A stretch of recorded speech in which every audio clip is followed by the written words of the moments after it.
And this video will keep going to talk about if your AOI device use the HTTP push and need to add the line and factory information data combined together and send to the MES, and also use the HTTP push to the MES. And here also we will give the raw data to the data lake. The example here. And first we go to our EAP, and in the HTTP push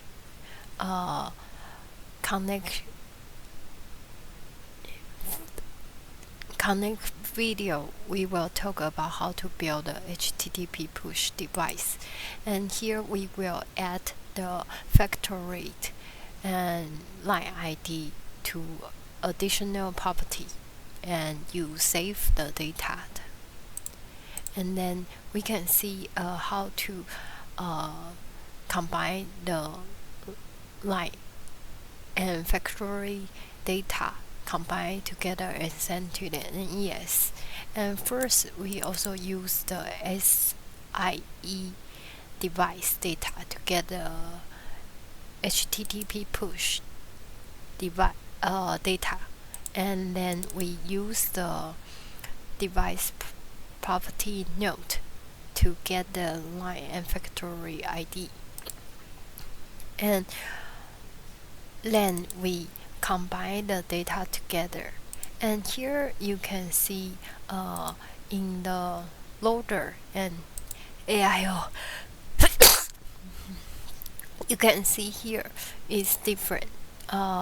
Here the factory and line ID we will put 5 seconds to get the data, but in the AOI, if the data change, we will request the line ID and factory data. So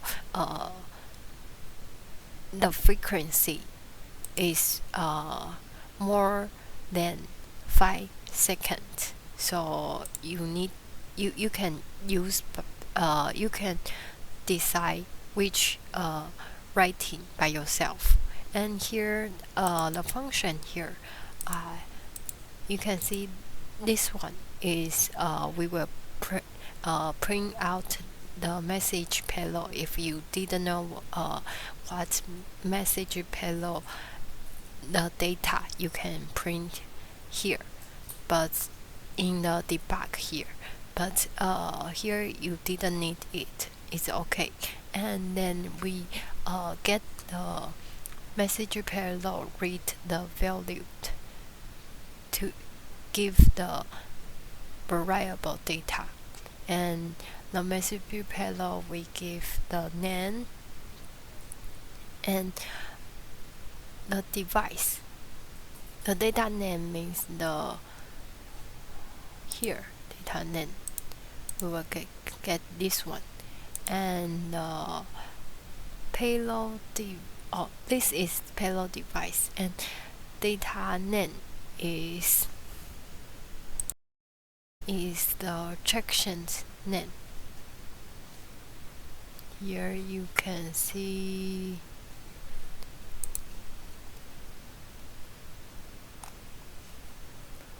the section name, and then the line ID, and also the data payload. And data payload is the here we use Postman to give the payload data. Give the HTTP request and use the post. And here is also the EAP IP, and port number is 32040 is used. And here your name and request. This name it can change, and here you need to use the content type and application JSON format, so the data will be not incorrect. So here the name you can make by yourself, and here we can test by ourselves. In this form, we can use the SIE here.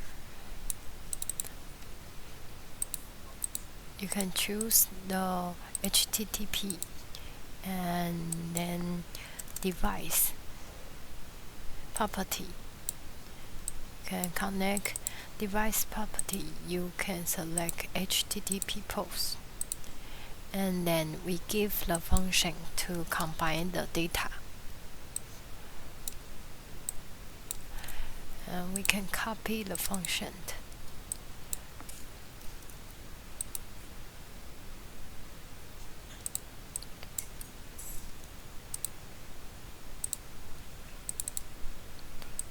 Here,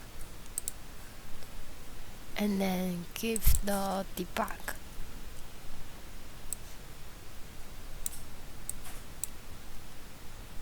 No, here we give the HTTP request,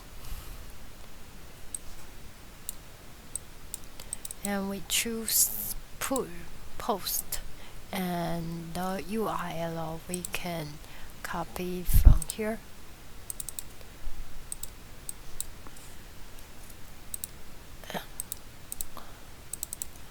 And we can change another name, David.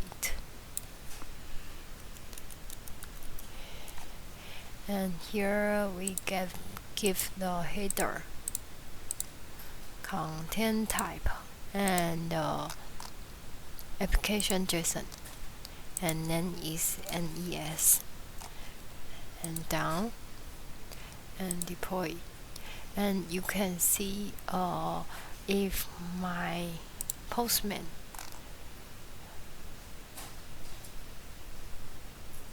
posts the data.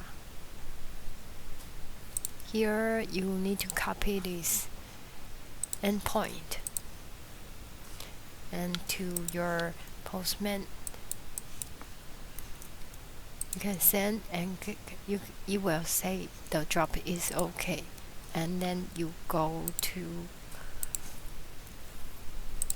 the David response.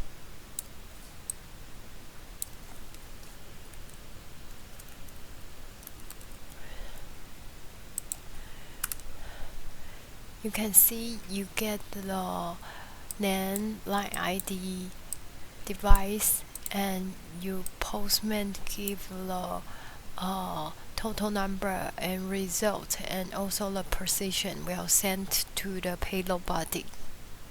And it's the whole way to send the HTTP device and add the property and give to the MES. And next, we also need to give the data to data lake. And here we can see here the MES port number is the built-in MES simulation. So here you can go to applications. Here, double click, you can see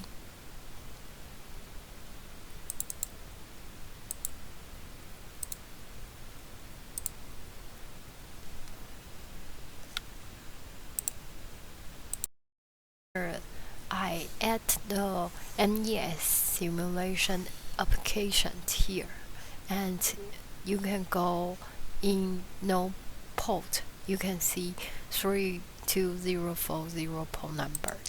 And next, we will go to setting the data lake, and data lake is in here. You can create a new data lake. maybe like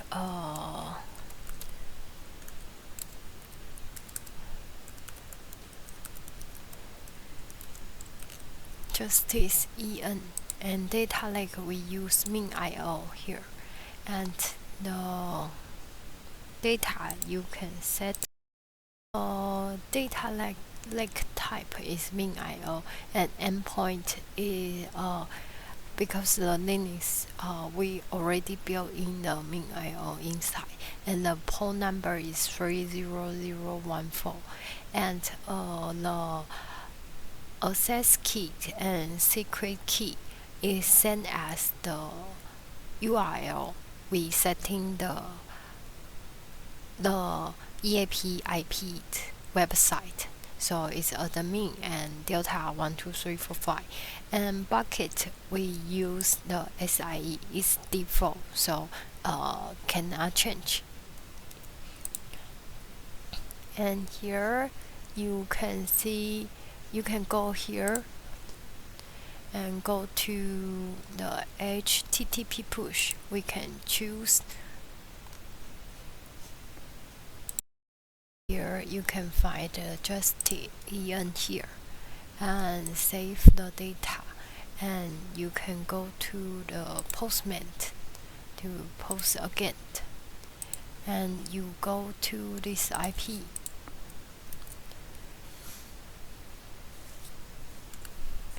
You can go inside the min.io database. So here the key is admin and delta 12345, and you can see the device ID 48.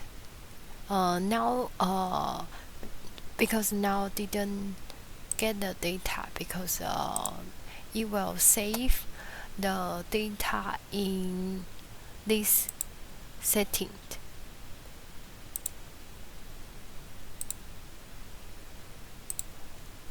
You go to the storage data lifecycle. Here is the database save time. Now haven't saved it, and we can see an other device here. You can see here.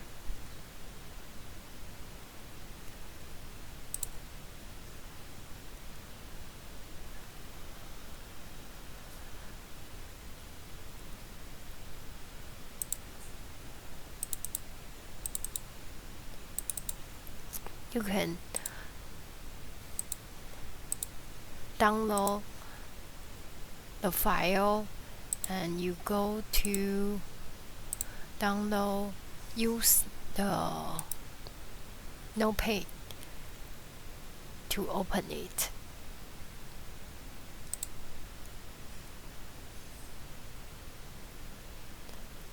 You can see the data is sent as the you use the MES simulation.